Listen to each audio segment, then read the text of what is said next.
De vuelta con todos ustedes, gracias por continuar con nosotros. Echemos un vistazo a lo que acontece en nuestra región y departamentos vecinos. Aquí está el mirador regional de CNC Noticias.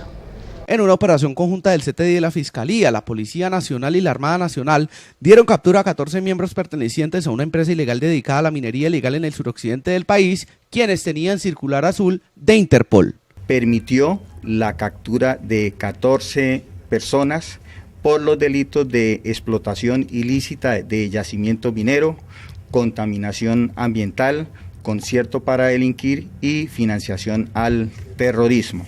Desde 2015, las autoridades conjuntas venían realizando labores de inteligencia y recolección de pruebas para posteriormente dar con el golpe. El modus operandi que utilizaba esta estructura básicamente consistía en el transporte de la maquinaria amarilla, pesada, en muchos casos transporte formal, pero en cierta parte de la ruta esta maquinaria era desviada para llevar al municipio de Mercaderes y particularmente sobre el río Sambingo. Lo curioso del hallazgo es la forma en la que se transportaba el producto final. También utilizaban una modalidad de llamar personas de diferentes partes del país.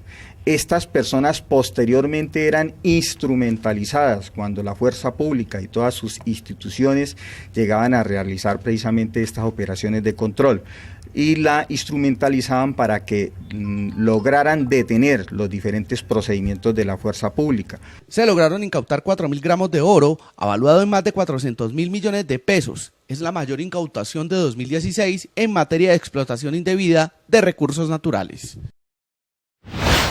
El ministro del Interior descartó que los diálogos en La Habana estén pasando por una crisis y menos a causa de reductos del paramilitarismo, pues afirma que ese fenómeno en Colombia se extinguió. Paramilitarismo no hay en Colombia.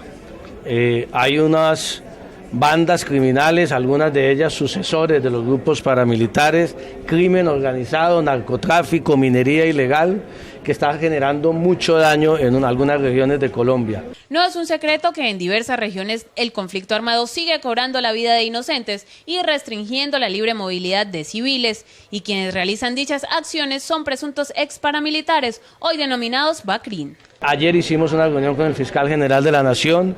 Vamos a establecer una metodología muy precisa, muy concreta, caso por caso, para que ninguno de ellos quede en la impunidad y para tomar las medidas que eviten que se sigan presentando esos hechos hacia el futuro. No es aceptable, no es tolerable por parte del Gobierno Nacional esta situación. Cabe resaltar que CNC Noticias ha recibido información por parte de la comunidad en Itzmina y otros municipios del Chocó, donde miembros del clan Úsuga y presuntos ex paramilitares tienen amenazados a comerciantes y población en general. Luego de la pelea jurídica que adelantaba la comunidad LGTBI en el país desde 2011, la Sala Plena de la Corte Constitucional estudió 4 tutelas que buscaban la definición si las uniones del mismo sexo se hacían por contrato civil de matrimonio, que implicaba obtener los mismos derechos de una pareja heterosexual, o si seguían formalizándose mediante un contrato innominado que tiene el aval de la Procuraduría, pero que no tiene todas las garantías jurídicas para las parejas. El ente determinó que se vulneraban derechos por parte de los notarios cuando se negaban a unir en matrimonio a las parejas del mismo sexo. Por eso concedió las tutelas en una decisión histórica para el país que se dio en las últimas horas.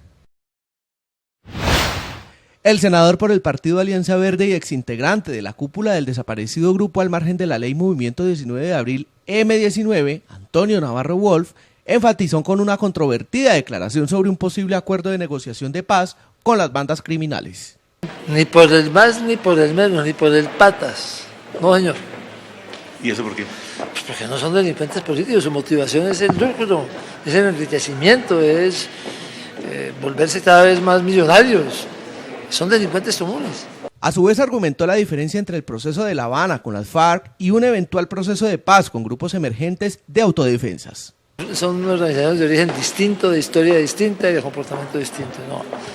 Hay que diferenciar.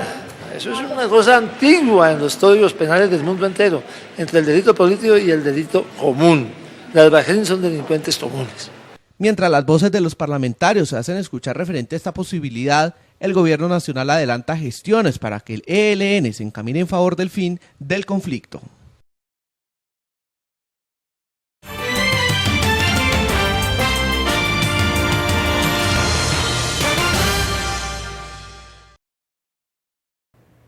Un saludo para todos nuestros televidentes. El grupo de amenazas cibernéticas de la Fiscalía General de la Nación logró identificar quién era la persona que estaba detrás de las amenazas en contra de los activistas Sebastián y Alejandro Lanz. Se trata presuntamente del señor Andrés Torres, estudiante universitario, a quien el próximo 25 de mayo se le formulará imputación por los cargos de amenaza y también se solicitará una medida de aseguramiento.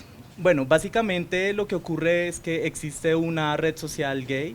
Esta red social gay es básicamente de intercambio de información personal y en estos intercambios una persona les empezó a hacer amenazas contra su integridad personal.